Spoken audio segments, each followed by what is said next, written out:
Well, hello and welcome to another Stop Hinkley summary of the news round. Um, it's been quite a full time between September and November, and a few things to highlight. What the bad news, and there's as ever, I'm afraid, with the uh, what we see from Stop Hinkley about nuclear stuff. Brits are starting to believe misinformation.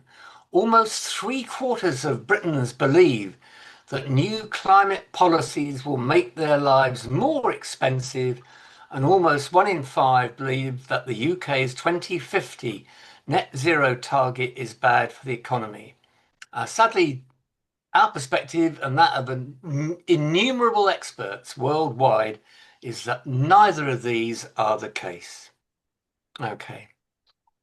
Closer to home than the whole of the planet, um, the new civil engineer revealed that the government had no plans prepared for the Sizewell C site in event that the critical final investment decision for the scheme wasn't achieved. The lack of a final investment decision did not stop government spending billions on the project before it officially got the go-ahead, which, as local opposition pointed out, this reckless gung-ho attitude to press ahead with the construction works, regardless of the environmental damage and risk to the public purse, it comes as no surprise that the Department for Energy, Science and Net Zero, Energy Security and Net Zero had no management plan nor financial budget to carry out remedial works should the final investment decision not have been made. Well, they made it, but as we'll see in a minute, at a cost. Meanwhile, as ever, the Mirror, always happy to pick up government spin, the golden age of nuclear. We hate to point this out, but it's highly unlikely that the golden age of nuclear will happen anytime soon. Certainly not within the term of this government, but that doesn't stop people going on about it.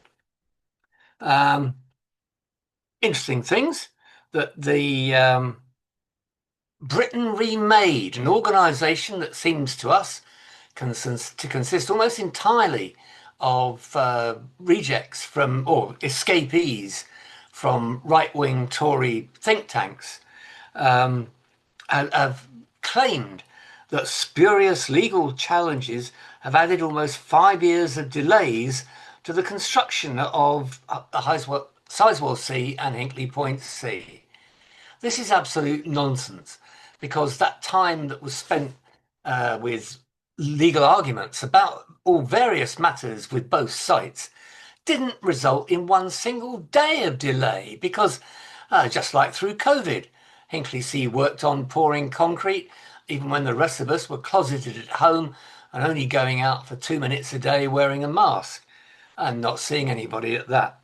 But it's a nice story that sections of the press who have a vested interest in slagging off the anti-nuclear movement are happy to pick up. Um, okay. Oh, that's right. It's a nice piece. The woman who's in charge of Sizewell C says that the Simpsons, that well-known cartoon family, have done the nuclear industry a big disservice. Because you remember that Homer works at his local nuclear power plant and is sometimes seen emerging from work with a random bar of plutonium stuck in his trouser turn-up. Really, she can't take a joke. The time moves on. The the Observer pointed out in September that the announcement that a dozen new nuclear power stations are to be built in Hartlepool is unlike anything else that's ever been attempted in the UK. Well, that's true, and whether it'll actually come to anything is also yet another matter. The Telegraph.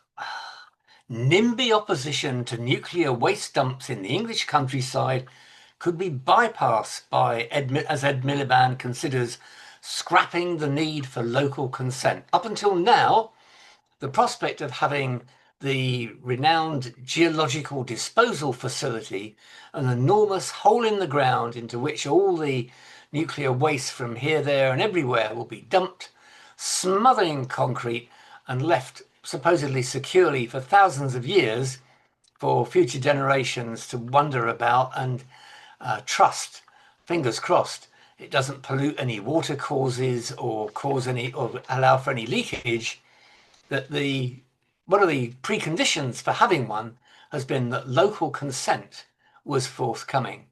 And now, in order to speed up the process, that's simply going to be steamrolled if government has its way. It's a watershed moment for the nuclear industry, but that's not really good news for anybody who doesn't want to have a nuclear waste dump on their doorstep in conjunction with the majority of the other people living there. The sites that are being decommissioned, the government currently being decommissioned, where there are existing or recently defunct nuclear power stations, 6 of them are where there's interest in establishing new nuclear developments. So wherever you live, pin your ears back because this may mean you. Hartlepool in County Durham, Cottam in Nottinghamshire, the London Gateway Port in Kent. That's for new small modular reactor sites. And they're also looking at Wilfer on the Isle of Anglesey, Oldbury-on-Severn in Gloucestershire, and 4 additional sites are Pioneer Park in Moorside, Trawsfynydd in North Wales, Hartlepool and Dungeness. So it's intriguing that they're looking to go back to these places and see how they get on. So one bit of good news is that various senior Tories are horrified that Kemi Badenoch, the current leader of the Conservative Party, is vowing to repeal the Climate Change Act. Amongst the previous Tory alumni, and cognoscenti would be a better word, Theresa May, Alok Sharma, and other business and church leaders say the plan would harm the UK, and worst of all, not even Margaret Thatcher would have countenanced it. So that seems to be a seal of disapproval.